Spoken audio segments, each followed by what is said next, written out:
نزلت اغطس غطسه بالليل وما ادراك من الليل.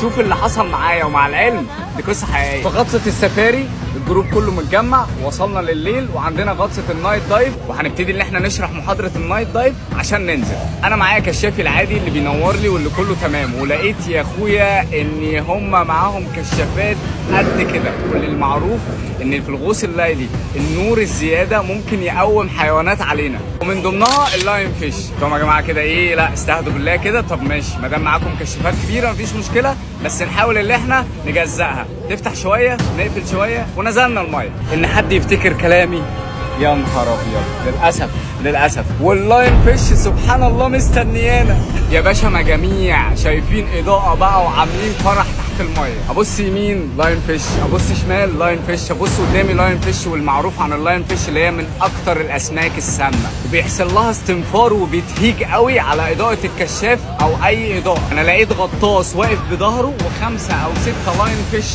قافلين ريشهم وداخلين عليه، وفجاه